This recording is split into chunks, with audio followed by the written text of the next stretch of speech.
Thank you again for joining us as we learn about the hype about HIPAA and HITECH today. The Alabama Center Dispute Resolution, again, is pleased to co-sponsor with the Dispute Resolution section of the Alabama State Bar and the Solo Small Firm section of the Alabama State Bar this free webinar. Again, if you are just now joining the webinar, please do not put your phone on hold, and please do not mute your phone. At the end of the webinar, a code will be provided for those attorneys who are seeking MCLE credit. The code must be entered on the evaluation form, and you receive the link to the evaluation form with the email for the login and dial-in instructions for today's webinar. And now I'd like to turn the webinar over to our presenter, Ms. Samaria Dunson, who will be presenting today's program. Good afternoon. I'm Samaria Munnerlin Dunson, and I'm excited to have the opportunity to speak with you all today about HIPAA and HITECH. I'd like to start by giving you a little bit about my background. I'm a University of Alabama graduate, both from undergraduate and law school. I will say that I was cursed to attend the institution during the DuBose, Franchione, Mike Price, Mike Shula era, so we didn't win nearly as much as we are nowadays. I did have the opportunity to clerk for Judge Charles Price, who was the presiding judge here in Montgomery as my first job out of law school. And then some of you all may remember Jock Smith. He was my uncle who convinced me to join his Tuskegee office of the Cochran firm. So I did have the opportunity to do plaintiff's work for about a year and a half, and did not find that to be maybe the best fit for me. So in January of 2006, I joined the general counsel's office at the Alabama Department of Public Health. And there I was a primary attorney for healthcare facility regulation. So you're thinking about nursing homes, assisted living facilities, and specialty care assisted living facilities. I also had the opportunity to advise our home health unit and the Division for Communicable Disease. So for the 10.5 years that I was at Public Health, I served as that entity's HIPAA privacy officer. I've had the opportunity to look at these regulations ever since 2006. And also while at Public Health, then the state health officer, Dr. Donald Williamson, who's now over at the Hospital Association, promoted me to create the first Office of Compliance and Ethics for Public Health, and I served as the director of that unit for 2 years. And in that role, I did have the opportunity to provide HIPAA oversight for 64 of our county health departments, our state laboratory, and our All Kids Health Plan. After about 10.5 years at Public Health, I did leave Public Health to start Dunson Group LLC. Dunson Group focuses on assisting physician offices and healthcare networks with HIPAA compliance. So we do everything from developing policies and procedures to doing training and risk analysis, pretty much everything that you can think of that will allow a healthcare provider to be compliant with HIPAA. Then most recently, I did join the law firm of Balch and Bingham here in their Montgomery office in an of-counsel relationship. So I am excited to see how the Dunson Group LLC will be able to complement the Balch and Bingham law firm. Dunson Group is also a partner with the Alabama Medical Association. So I write articles for that organization of over 7,000 physicians each month. And I also write articles for their magazine to educate those individuals about HIPAA-related issues. I am proud to say that for the past 2 years, which is the same amount of time that we've been in partnership with the Medical Association, that they have won an award for publication excellence for their Alabama Medicine magazine. I'm licensed in Alabama and Mississippi, and I'm also certified by the Healthcare Compliance Association in both healthcare compliance and healthcare privacy compliance. So it's kind of needless to say, I like HIPAA. I like HIPAA a lot. I could literally do a 2-day presentation on HIPAA and HITECH, but in the interest of time, I have narrowed this presentation to give you kind of a basic overview of HIPAA, and I tried to narrow it in scope to things that I thought would be interesting to you all as attorneys. So as you can see from the topics listed here, we'll do some basic HIPAA stuff. It's really important that I talk with you all, though, about business associates and business associate agreements. We'll discuss HITECH because it goes hand in hand with HIPAA. And then later in the presentation, I think a number of the attorneys are going to be interested in what we have to say about the charging for medical records, as well as this new statute that was passed, the Alabama Data Breach Notification Act. I'll talk with you about some enforcement actions that we've seen this year, and we'll do what I call a HIPAA on the horizon. It's basically an overview about some changes that may be occurring in HIPAA this year. So the history of the HIPAA regulations, you'll notice from this slide that it's called the Health Insurance Portability and Accountability Act, and it was signed into law in 1996. It was important to note the word insurance because some people believe that HIPAA, the whole purpose of HIPAA is centered around patient confidentiality. But in fact, HIPAA actually began to assist with the processing of insurance claims. And when they were developing that process, they decided that they were going to have all of this protected health information being exchanged, that they needed to come up with a way to also keep that information confidential. So that's how confidentiality was basically a subpart of the initial HIPAA regulations in 1996. And then the healthcare industry obviously recognized that the importance of the existence of HIPAA moving forward, but it didn't have a lot of teeth in 1996. So then you fast forward to 2009, and that's where you get the HITECH regulations and where they come into play. And so I wanted to just share this slide with you. So there was an attempt to simplify for health insurance companies a lot of these claims. And in that, there was a big push for electronic health records. So President Obama signed the HITECH Act into law as a part of the American Recovery and Reinvestment Act of 2009. Many of us will remember that as the economic stimulus package. So that's when that came into effect. And HITECH is really important because it does several things. The first thing it does is that it promotes the meaningful use of health information technology. So some of you all may have heard healthcare providers talking about getting incentive money to convert to EHRs, or what we call electronic health records. That is a big part of the HITECH Act.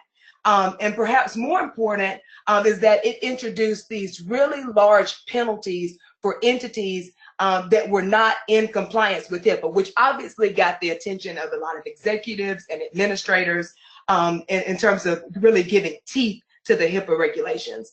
And then it also provided, in addition to that, this issue of business associates, which I'm going to talk about a little bit more in just a minute. So even after the HITECH Act, then you have what we call the Omnibus Final Rule of 2013, which sounds, a bit complex. And I will say that it actually is.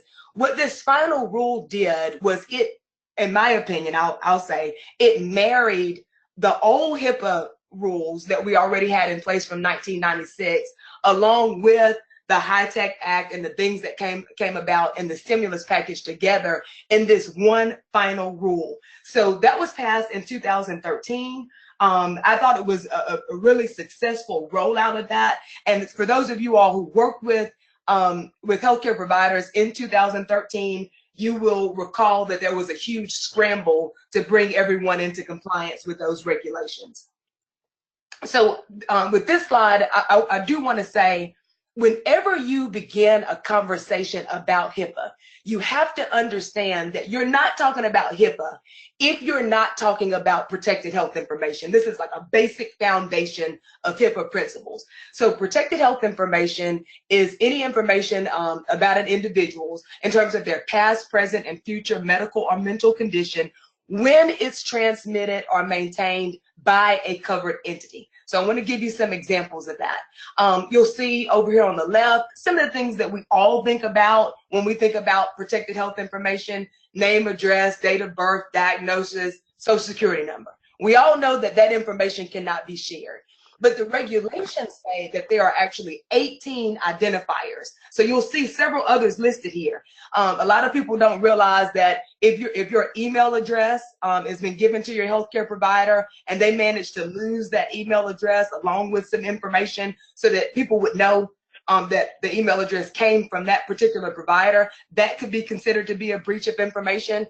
If your provider is taking fingerprints, or if they're doing, which a lot of them are now, doing full face photos of patients, And at those times, if they were to lose that information, that would be considered to be a breach of protected health information, and obviously a big HIPAA issue. Also, medical record numbers, whether it's an EHR number or on a paper record, all of those things, and even something like a vehicle identifier number. I have not had a provider ask me for my vehicle identifier number, but I do want you all to be aware that that is considered to be one of those identifiers that if it is lost or stolen, it could be considered to be a breach. And then the 18th one, I always consider to be kind of this umbrella one of other identifiers. What it basically means is if a healthcare provider or a health plan has information about you that a reasonable person can look at that information and identify you, then that means that that is a breach of protected health information. Other thing that I wanted to note is even if a provider had a photo of a tattoo, and that tattoo is very unique to you, and for some reason, maybe it got posted on social media or a photo got lost, that could also be considered to be a breach. Now, there are some exceptions to this that are really, really important because I get calls about this a good bit. And those are employment and education records. For those of us who may turn in FMLA paperwork or medical records to our employer, if that employer either misuses that information or they cause that information to be lost or stolen, that is not a HIPAA issue. That's an exception. It may be a violation of some confidentiality policies that you have or internal policies within your employment setting, but that is not a HIPAA issue. Also, as it relates to education records, there are a lot of us who have kids that turn in immunization records, maybe to the school nurse or other health information about a particular, about our kids to the school nurse. If that school, for some reason, loses or has that information stolen, that is a violation of FERPA, which is a separate federal regulation than HIPAA. They kind of go hand in hand. There are a lot of similarities between the two, but FERPA would be the federal regulation that would govern those education records. Now, these are the entities that are required to follow HIPAA. So there are healthcare providers, clearinghouses, which are dealing with a lot of those insurance codes, health plans, and business associates. And I'm going to talk about business associates a little bit more in a second. But I wanted to note this last part down here. It's important to note that when these particular entities are dealing with health information in an electronic form to do a transaction, that's when HIPAA comes into play. If there is a healthcare provider that is not doing anything electronically, they're not billing, they're not billing insurance companies, they're not doing anything electronically, and they're taking cash only for their services, HIPAA would not apply to them. Now, I always say in training sessions with my providers, I would be a little weary of an entity that only accepted cash and wasn't doing any of those other things, but please note that HIPAA begins to apply when any of those entities that are listed are doing transactions in electronic form. And business associates is kind of a newer kid on the block, so I wanted to explain that group to you. A business associate is any individual or entity who is either maintaining or transmitting protected or creating protected health information on behalf of a covered entity. And I wanted to give you some examples of them. So on the left column, we all pretty much know some examples of traditional covered entities. But on the right, these are some examples of business associates. So the law firm could be a business associate. For instance, in all of the contracts that I have with my clients, we sign business associate agreements because there may be times where I'm either handling a ransomware attack for them or a breach, or I may be doing a walkthrough of their facility for their risk analysis, and I may see protected health information or collect protected health information to do something on their behalf. And that makes me a business associate, which requires a business associate agreement. Another big example are these shredding companies. You know, a lot of us have those big shred bins in our offices with the locks on them, and that they, you know, so many times a year, they'll come and collect all of that protected health information and they'll leave with it. Well, because they're doing something with protected health information on that covered entity's behalf, they would be considered to be business associates. An example of this last one in terms of medical equipment or other equipment that holds PHI, one to always think about are these copiers that often a number of our firms or providers will lease these copiers that have hard drives in them. With those hard drives, they will generally save the last job that was printed, either so that you can email it or anything like that. Well, when that lease is over and they come to take that copier away, oftentimes they're leaving that entity with a ton of health information that is saved in that hard drive. It makes them a business associate when they make that transfer and take that equipment with them. So you want to make sure that you have a business associate agreement in place for an entity like that. And so just very plainly, a business associate agreement is just a contract that transfers liability from that covered entity to the other party if that other party does something inappropriate with that information. So for example, if I have a patient file from one of my clients and my paralegal decides this is a great day to get a credit card in that client or patient's name, what you want to make sure is that my firm would be the one responsible for doing breach notification, for paying fines, for anything that's associated with that breach. So every time you have a business associate relationship, it is very important to have a business associate agreement. If a covered entity has the relationship, but no business associate agreement, then the regulations say that that covered entity is responsible for the breach no matter what. So the only way to transfer that liability is to make sure that you have an appropriate business associate agreement. Now, there are lots of terms that I make sure that I have in business associate agreements for my clients. These are just some examples on this slide of terms that are traditionally in those agreements. These are some examples just to show you, if you don't, the regulations require you to have the agreement if you have the relationship. So in this example, HHS, which is the Department of Health and Human Services, which governs HIPAA compliance, they came to understand that there was a particular provider that did not have a business associate agreement when that relationship existed, and it cost them $31,000 for not having that business associate agreement in place. And on this slide is an example of a business associate who had to pay a fine for mishandling health information. So it's very important to understand, if you are a business associate of a covered entity, which there are a lot of law firms that are now, then you need to understand that you can be fined in the same way as a hospital, a nursing home, a dentist's office, any of these other covered entities may be fined. So in this case, it was a $650,000 settlement that was entered because of a business associate's mishandling of health information. And I want to explain to you about those settlements with HHS very quickly. Unlike, the big verdicts that a lot of us will get, and maybe you settle it later for a different amount of money, what HHS does is generally enter into settlement agreements where they're writing a check for that specific amount of money. And as I go through and talk about the different fines during the enforcement piece, as you can imagine, that's a really big way to cripple either a covered entity or a business associate with these fines if they're not acting in accordance with HIPAA regulations. So it's important that you understand that covered entities can be fined and business associates can be fined as well. Now, there are some exceptions to HIPAA right off. We call them treatment, payment, and healthcare operations exceptions. Sometimes you will hear them referred to as TPO. So what that means is there's some confusion about HIPAA and what the intent of HIPAA is. What I am here to say to you, though, is that when HIPAA was conceived, and then as we move forward with it, what HHS wants to make clear is that they do not want to interfere with the treatment or payment of a patient or client, I should say that. So for instance, if there's some continuity of care issues and maybe your dermatologist needs to get some information from your primary physician, HIPAA allows them to communicate for continuity of care very easily. Same thing in terms of payment of information. If they're billing Blue Cross Blue Shield or Medicaid, Medicare, any of those things, all of those are exceptions to HIPAA, and they're also exceptions to that business associate requirement that we were just talking about. Now, I'm about to play a slide for you all.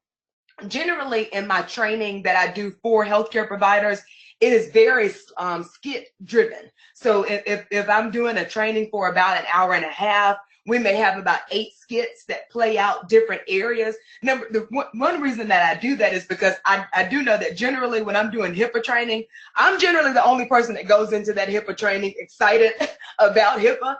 Generally, individuals are sitting down going, oh my gosh, I have an hour or an hour and a half to listen to this person talking about HIPAA, and they're not generally excited. So we try to use skits to not only inform them, but also to be entertaining about different topics that we're discussing. I'm just going to play for you all one skit because I think it emphasizes this issue of patient rights. Good morning, ma'am. Why don't you go ahead and sign in for us? I'm just here to get a copy of my medical record. Okay, that shouldn't be a problem. I just need you to fill out this form so that we can... You must not understand. I am not here to fill out paperwork. I'm here to get a copy of my medical record. It's my record. You got it. I want it. You got to give it to me. Yes, ma'am. We'll try to accommodate you in every way that we can. But first, I need you... I know my rights, and I am not moving from this spot right here until you give me a copy of my medical record. Do you understand now? All right, so we try really hard to kind of be entertaining with these skits. The joke that I always tell people is I think the skits are really funny. My husband will say that it's just work funny. He doesn't think that I should take this show on the road necessarily. But that's an example of patient rights. And I'll stop right there too. For those of you all who may know one of the individuals in that skit, Loria James, who's our chief deputy DA here in Montgomery, is also my sister. So I recruited her initially when we were doing the first set of skits to kind of help me out with that. So for those of you all who know her, may be wondering how it is that we have the exact same voice. We get people with that all the time. And that's just because we have the same parents. So I want to talk with you all about these patient rights issues. Now, these are the exact same rights that you all have whenever you go to your doctor's office, dentist's office, any of those places. The first thing is that you have a right to get a copy of your notice of privacy practices. Now, as attorneys, I will tell you all that whenever you have a HIPAA related case or anything against a provider, that notice of privacy practices is a very important document for you. That should be a foundational document that you make sure that you get, because that document is the entity's way of communicating how it is that they will share protected health information and utilize protected health information. So what they say about what they will do with it is very important when you're investigating a breach or something that may be inappropriate with a patient or client that you may be representing. So you have a right to get a copy of the notice of privacy practices. If that entity has a website, it has to be placed on their website, all of those things. You have a right to get a copy of your records if you ask for a copy. I generally will call that a 30-60 rule. 30 days to comply with the request for a copy. If all of the records are not in one place, like if an entity is utilizing record management, the record management storage company, you can have up to 60 days to comply. So that's that part for that patient right. But then there's also an opportunity to view a record. That is very different than a patient asking for a copy of that record. Now, this request to view PHI has come up a lot in some medical malpractice cases that I've been involved in, where with the onset of electronic health records, just so that you know, when an entity utilizes an electronic health record, the way that a physician or a nurse or a social worker interacts with that electronic health record is very different than the way that it will look if those records are printed out. So patients have this federal right under HIPAA to view their medical record, whether or not it be in paper or electronic form. And oftentimes, if you've ever viewed an electronic health record, you'll notice that there are hyperlinks within that record. And so a lot of times what I've seen lately is that plaintiffs' attorneys have said, hey, I want to see exactly what that doctor or that nurse was viewing at the time that they were making health decisions about my client. And so because the patient has an opportunity to view the record, the lawyer, as their personal representative, also has that right. And so I've been to court all the way from North Alabama all the way down to Mobile on issues like this. I've always seen it be successful where they're able to go in and actually sit at a portal and view a record. There have been a couple of arguments made about, what about the possibility to breach other people's information, or what about it being overly burdensome? I can say this has been in the regulations since 2013. all healthcare providers have to have a policy and a procedure already to address this. And generally, what judges have been doing is entering protective orders that require the custodian of records to be there with the plaintiff's counsel and their IT professionals to make sure that no other patient information is breached. But I thought that that was interesting, since that is something that's coming up lately, and really kind of across the country, everybody's recognizing this federal right over, obviously any state statutes that may be in conflict with that. Patients also have the right to amend their health record if there's anything in the record that is inaccurate. And then they have a right to limit the uses and disclosure of their health information. But this comes in play only when that individual is paying in full out of pocket at the time of service. One great way to remember that is if you have a 17-year-old, maybe they're going in for family planning services, and they say, hey, I'm going to pay for my visit today in cash right now for the full amount. So please don't then go and bill Medicaid or Blue Cross Blue Shield or any health plan, because obviously if that entity does go ahead and bill those groups anyway, a letter's going to come home, mama's going to see it, she's going to be asking questions about the visit. So that's always a good way that I use to help people remember this patient right to limit whenever they're paying in full and out of pocket. And then you have a right also to know any of the non-routine disclosures that may have been made involving your health information. So remember, we talked earlier about treatment, payment, and healthcare operations, those kind of traditional things. A healthcare entity does not have to keep track of those, but they do have to keep track of non-routine disclosures. So if an attorney subpoenas your medical records, or if there is maybe a public health outbreak or some research project that an entity, that a provider turns healthcare information, your healthcare information over to those other groups for, they have to keep a record of that. And you can go to your doctor at any time over the course of the year and say, hey, I want to know who all you've given my health information to over the course of this year. And that provider has to be able to provide you with that listing. You have a right to give your medical records to someone else. Hey, I want my aunt or my cousin or someone to come pick up a copy of my records. You can do that. Then there's also a right to confidential communications, which means, and we also call that alternative communications. So let's say, you go into the doctor's office, you're filling all the information out initially, and maybe a couple of months down the line, you say, hey, I don't want you to use my home phone number anymore. I'd rather you call me on my cell phone. Or please don't send notices to my home address anymore. I'd rather you send it to a P.O. box. Whenever a healthcare provider receives a request like that and it's reasonable, then they have to comply with that request. And then finally, they have a right to make complaints both to the privacy officer of an organization or the secretary for the Department of Health and Human Services. I want to note with you all in this setting about the privacy officer, because I'll often get calls and I'm talking with other attorneys about maybe something that they think that a provider may have done wrong, and they're thinking about, well, who do I need to call? Who do I need to talk with at that entity so that I know that this is taken seriously? Please note that according to the regulations, every provider has to have a privacy officer whose job it is to address complaints and the types of concerns that attorneys will generally have.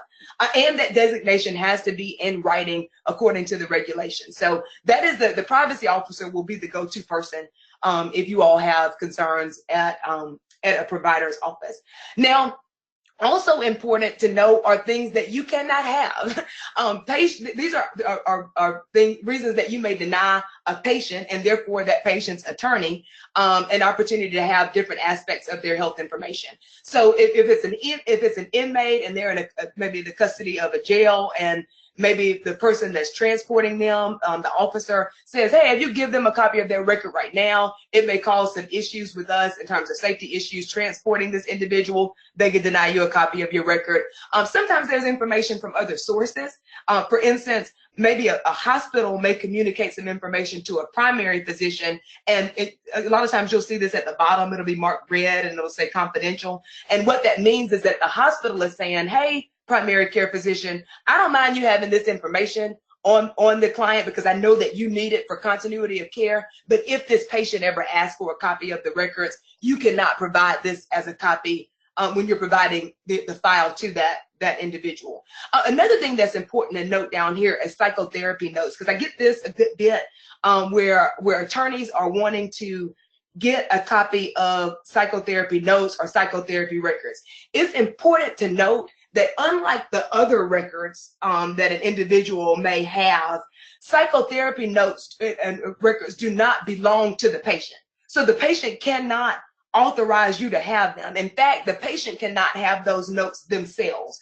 The only way that you can get psychotherapy notes is, number one, if a court orders them to be turned over, or if the individual professional that created the psychotherapy notes in writing decides that you can have access to those notes. I can tell you in my experience, nobody ever gets psychotherapy notes, but I wanted to note that to you all. So when you're seeing redactions or different things like that, you should know why those redactions may appear or why they may be denying a particular request. The minimum necessary rule in the world of HIPAA is very important. There's both a staff and an external access component to that. So individuals that work within a healthcare setting can only review and look at or utilize health information that they need to do their job. We call it a work-related need to know. So just because they work at a particular entity does not mean that they can go and get files from and just kind of look through them to maybe be nosy and see what's happening with a neighbor or a friend's mom, any of those things. Oh, I'm so sorry. Now I gotta find my numbers. I'm sorry, guys, my presentation just disappeared. Where is it? Okay, thank you. So that's the staff access component of that. And then there's an external access component too. If another provider asks if provider one asks provider two for something specific out of a medical record, for instance, if they say, hey, I want particular lab results or I want particular case management notes, you have to give them exactly what they asked for. The provider number two can't decide, well, hey, I don't want to go through that record and pick out things specifically related that they've asked for. I'll just send them a copy of the whole record. You can't do that. That's called a violation of the minimum necessary rule. And there are some exceptions to that. I will say that if a provider asks for the entire medical record, another provider, you cannot, the second provider cannot substitute their judgment and say, well, all I think they really need is this part of the record. You have to rely on that other provider's judgment as to what it is that they need in order to do their job. In terms of breach notification, I think this is really important for attorneys to understand the differences in the notice requirements. In the world of HIPAA, we treat breaches of 1 to 499 people very differently than we treat breaches of 500 people or more. So if it's 499 or less, we consider those to be smaller breaches. If it's 500 people or more, we actually refer to those as mega breaches, and they have different requirements. For all of them, you have to do individual notice. The regulations say what the content of that notice has to be, and you know exactly, you know, how it came about, when it happened, the identifiers that were shared, whether it's the social security number, diagnosis, all of those things, who the individual can contact within the organization to ask additional questions about the breach. That's pretty clear across all fronts on the individual notice. But for the Department of Health and Human Services, for those smaller breaches, you would report those breaches to HHS within the first 60 days of the following calendar year. So I always tell people, if you're a compliance officer or a privacy officer, those individuals are generally pretty busy in the month of February because they're reporting those breaches out to HHS. But now breaches that are 500 people or more, at the same time that you're doing the individual notice, you also have to notify HHS at that simultaneous notice. Now, you might imagine when you send HHS a notice that you have breached the information of 500 people or more, they will follow up with you and they will be looking to investigate that, and rightfully so. So whenever these large breaches are reported, you know, you really want to be very, very careful and make sure that you have all of what I call a HIPAA compliant infrastructure in order, and I'll talk about that in a minute. Also with these large breaches, you have to do media notice. So you have to do media notice both where the covered entity is located, and let's say that that covered entity also serves clients that are outside of that realm. So maybe the office is in Montgomery, but they may have created breaches for people who live in Huntsville or even Mobile. They have to make sure that the media notice that they give reaches all of the patients and the clients that they serve. And then there's also, and I encourage you all to Google this because I think it's really interesting, is a wall of shame. You can Google HHS wall of shame. And what that is a rolling list of all of the entities who have violated the information of 500 people or more. It is a healthcare entity's nightmare to be placed on the wall of shame, obviously. But I think it would be really good for you all as lawyers to look at it because it has a really good searchable function in it.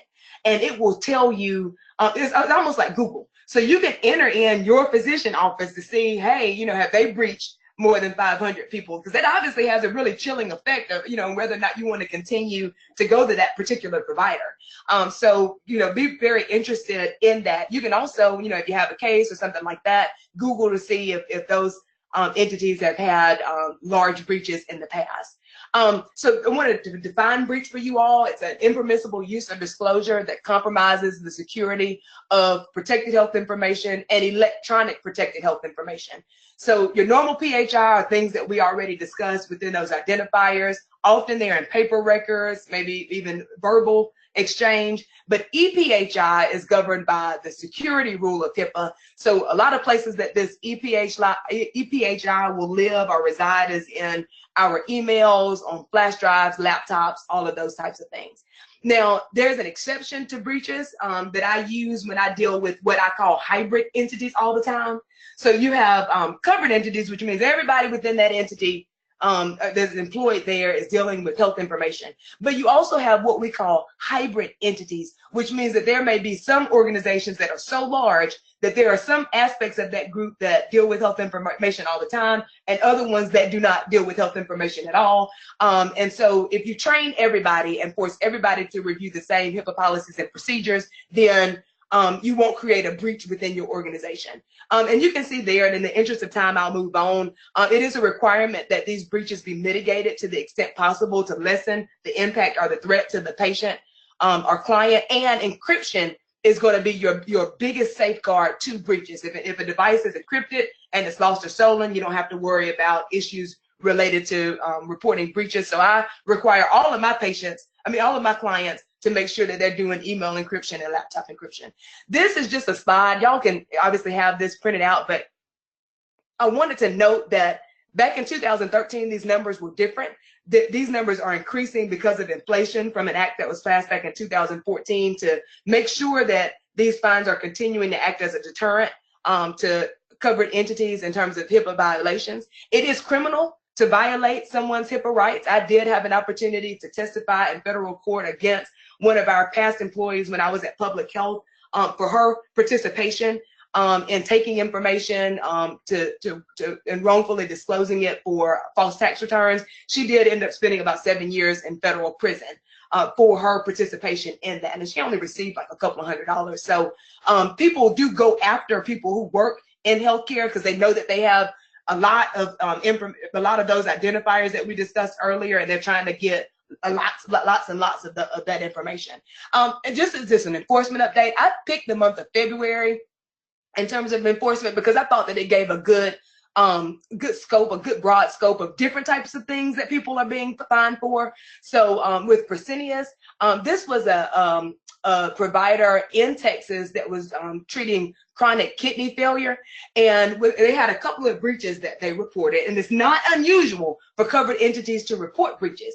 But as HHS was investigating, what they realized is that, the annual HIPAA analysis, annual risk analysis that they were doing, they were identifying things that they should be doing, but they did not have policies and procedures, nor did they implement a lot of the things that they found in their risk analysis, which ended up being, they ended up having to pay a $3.5 million settlement. That one I also wanted to note is that all this time that they've been doing HIPAA penalties, there have been settlements.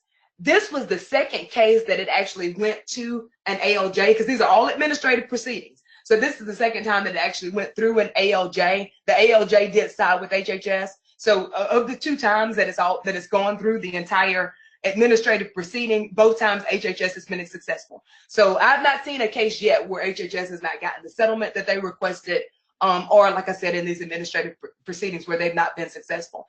Foulfax is interesting because they were a business associate, a medical record storage company that was actually closing at the time that the this HIPAA that the HIPAA issue was being investigated. And what this case does demonstrate is that even as an entity is closing its doors, so to speak, they were able to go through a receiver and actually collect the $100,000 as that entity was liquidating their assets. So it's very important to know, even because I work with a number of physicians now who are retiring and they're trying to wind their practice down, and they want to make sure that their practice is in a good position so that when they get ready to kind of sell it, that it has everything that it needs in terms of HIPAA. Because it's really important to note that you can't just kind of skip town and skip out on HIPAA. They're going to kind of follow you.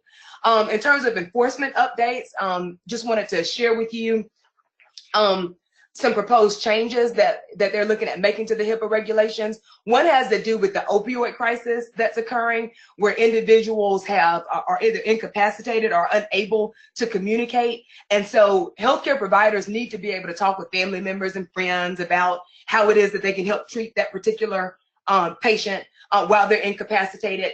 And HHS has issued guidance on this, but what the industry is saying is, hey, we need this to be in a rule before we really feel comfortable about making those decisions to kind of reduce our liability risk. So they are looking at adding that rule. They're looking at taking out this requirement that you obtain acknowledgement of the notice of privacy practices. So, when you go to the doctor's office, they make you sign that document that says that you received the notice of privacy practices, even though generally they don't even give you a copy of it. They just ask you to sign off on it.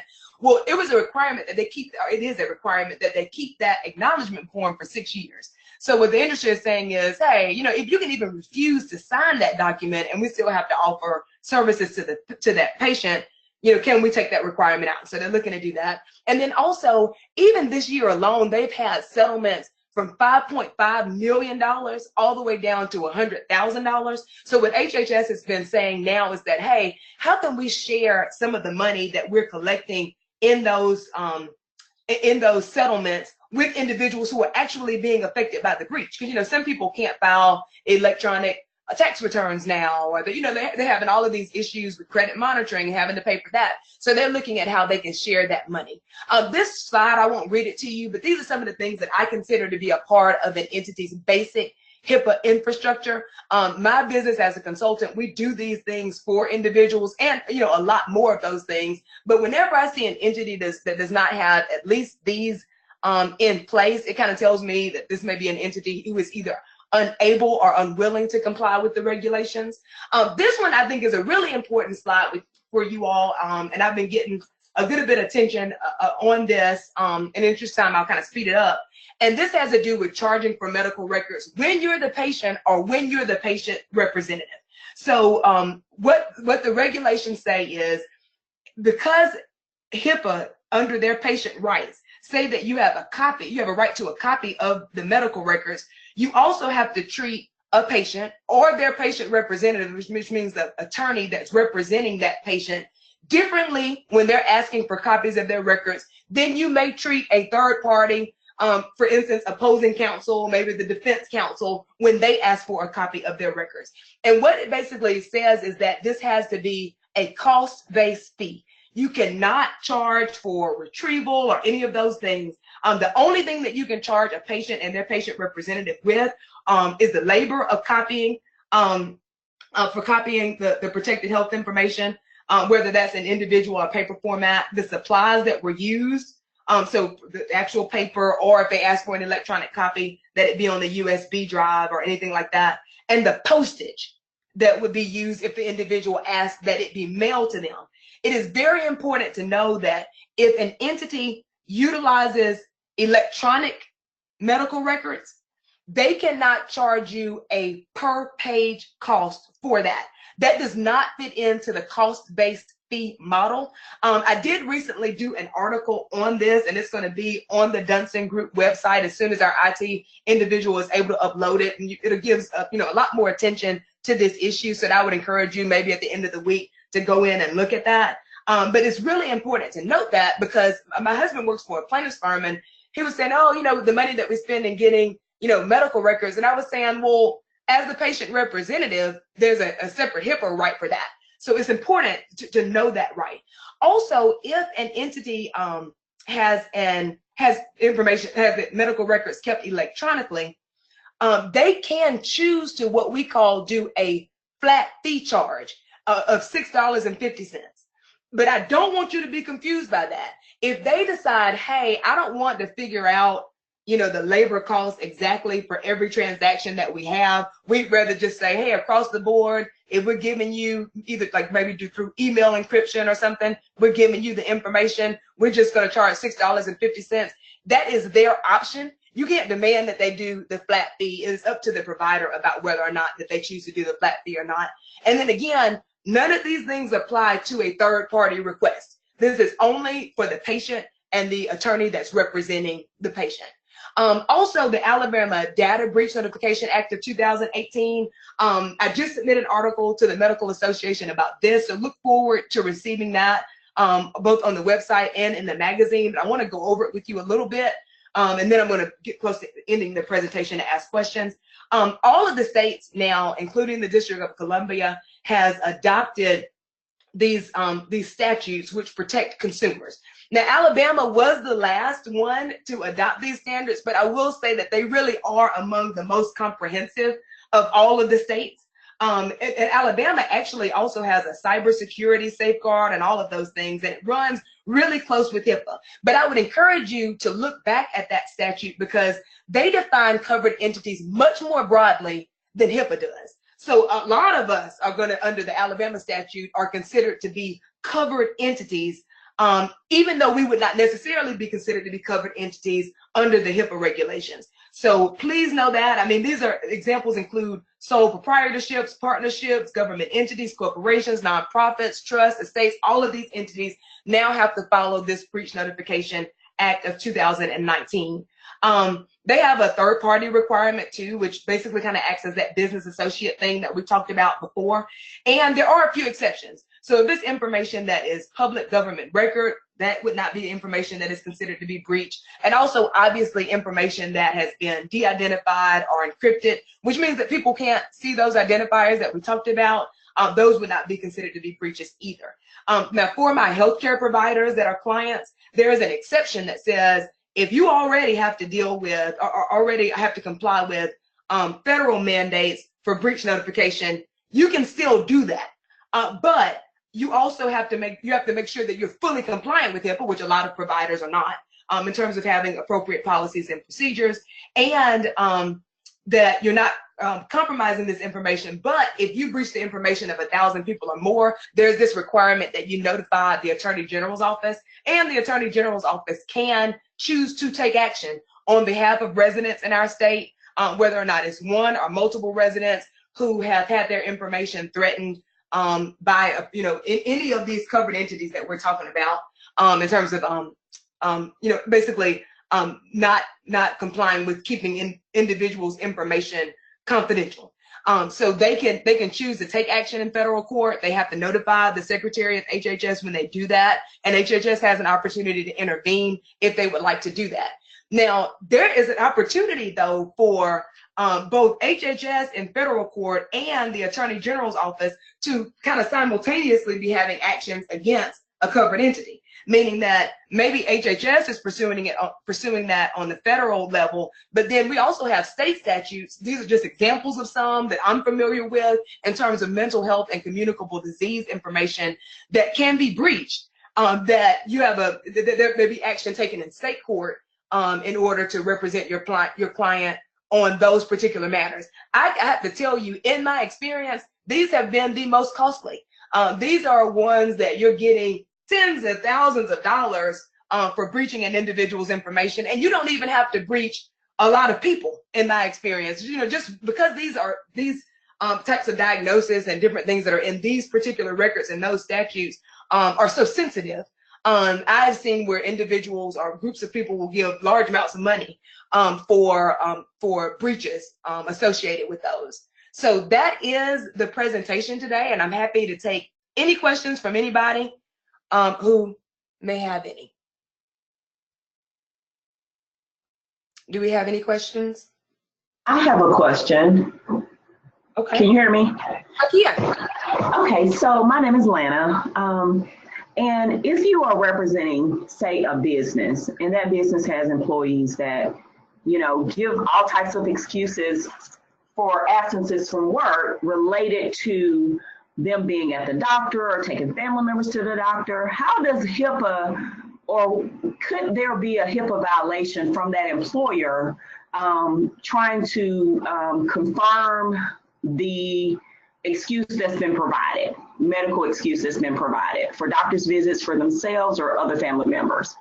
Okay, so let me say this. Remember, there's an exception for employment records and education records as it relates to HIPAA. So the employer would not have a right to that information. Where I see HIPAA coming up, though, is let's say I work for you, Lana, and you want to find out if my husband actually did go to the doctor. So you, Lana, who is not on my husband's information in terms of the individuals that can have access to his information, if you contact his medical provider and are able to get that information when you don't have a right to receive it, that would be considered to be a HIPAA breach of my husband's information, and he would have an action there, have an issue with that. But from an employee standpoint, unless there's some other documents that you all are signing internally that obviously I wouldn't be aware of, there is no right for employees to get family members' medical records or even have discussions with those providers regarding that individual's health status. Okay, that was my understanding as well. Thank you. Okay, good deal. Any other questions? Because I can start thinking of other things to talk about. I can always think about things to talk about in terms of HIPAA. I have one other question. This is Lana again. Is there any particular resource that you know about that would be a good, one-hit wonder type resource that'll kind of cover the high points of HIPAA that one can purchase? Well, I can tell you from experience, other than the regulation itself, no. Now I call it the cool kids do this. My husband would say that only the nerdy people do this, but I actually have printed out the regulations. I have mine highlighted. I read the comment sections. I mean, obviously that's a wealth of information, but one of the things is that HIPAA is so large that so many things fit into gray areas. So, even reading the regulations themselves don't always tell you everything that you need to know, which is why I'm kind of happy to have had the experiences that I've had, because having worked for healthcare providers, you kind of get to see both sides. So you get to see, from the side of the regulations from a legal standpoint, and then you get to see how providers actually work it out. And that experience is what allows me to be most beneficial to my clients. But HIPAA is also evolving. So, different statutes come out, changes to statutes come out, and now the HHS website is very good. They do try to keep it up to date, but I think kind of like with most government resources, sometimes they're not always as up to date as we may like them to be. So it's almost like it takes a lot to kind of stay on top of HIPAA regulations, so to speak. So I would think about the HHS website for one, Office of Civil Rights. And I can share with you, if you just want like just a kind of an update, a general update about HIPAA every now and then. It may not be your focus area, but you kind of want to know what's going on. Like I shared with you all before, I do articles every month for the Medical Association.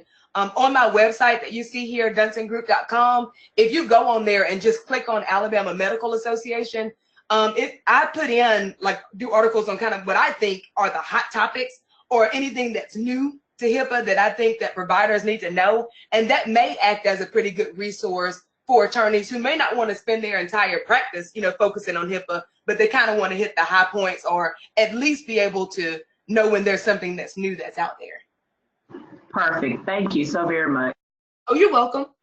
I have a question. Yes. On the minimum necessary rule, does that apply only to providers requesting certain portions of a record from another provider? Can a lawyer say, I only want the following bits of information from my client's record? Absolutely, they can do that. So let's say either in the authorization to disclose records that you have your client sign, or even if there's a subpoena for records and the scope of that subpoena is minimized, or you only want certain information, you're absolutely right to bring that point up, and I'm glad that you did.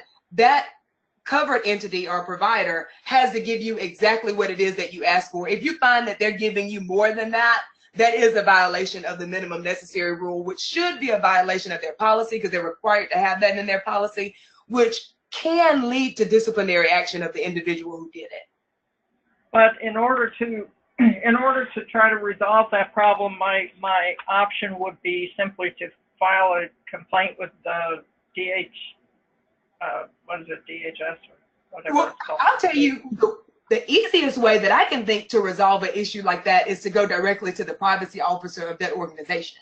Because generally you're going to be able to get the privacy officer on the phone and communicate your issues to them much more quickly than probably HHS. They will follow up, but sometimes it can take several weeks. And if that privacy officer at that entity can resolve that issue for you, then obviously that's going to be better than, waiting for the feds to get involved in it and, them asking questions back and forth and, that kind of thing. So I would start when that happens. I would start with the privacy officer. I also hear people say, hey, I get these faxes all the time from people. I got health information that I never asked for, or I got information emailed to me that shouldn't have been emailed to me. My first response is to contact the privacy officer and at least give that entity an opportunity to mitigate that or correct that before going, kind of going to the feds to make the complaint. But you have a right to go to the federal government. It's just I found it beneficial to contact the privacy officer. And I also have one other simple question. When you were talking about the cost-based fee for the patient and the patient's representative, could you cite a law, a specific section of a law that governs that? Because I've been in a dispute with one of the companies in town that frequently handles requests for medical records copies, and they insist that they can that first of all, as the patient's attorney, I don't have the right to certain things, which is false, but right. they are also not doing a cost-based fee calculation. Okay. So, and this is for the patient that you represent. Is that right? right. Okay. Right. Let me share with you the statute. It's 45 CFR 164.524 subsection C4. So let me repeat that. It's 45 CFR 164.524 C4. That is the direct place within the regulations that it talks about this cost-based fee.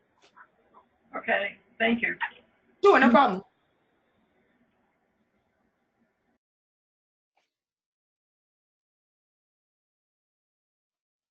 Does anyone else have any questions?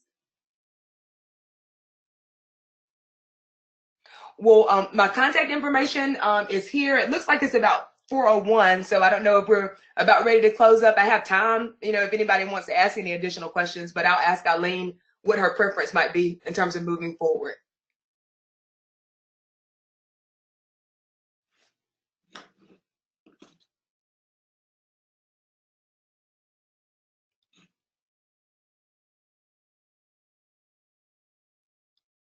I see that there's an individual asking for the code for the SurveyMonkey. And that should be in the, well, let me ask Eileen to answer that question. Eileen, are you there? Oh, okay. Eileen is saying that she's having problems with the audio, but the meeting code is 415 Dexter. So that's 415 D as in David, EXTER, 415 Dexter. And Dexter The D is capital, and all of the other ones are lowercase. I don't know if that makes a difference, so I'll repeat that. 415, capital D, and then lowercase EXTER. So I do hope that this information has been helpful to you all. Please contact me whenever you have HIPAA-related issues, both here in my office at Dunson Group or in my work over with Balch and Bingham, and I just look forward to speaking with you all whenever you have any questions or concerns related to HIPAA. But thank you for participating in the call today.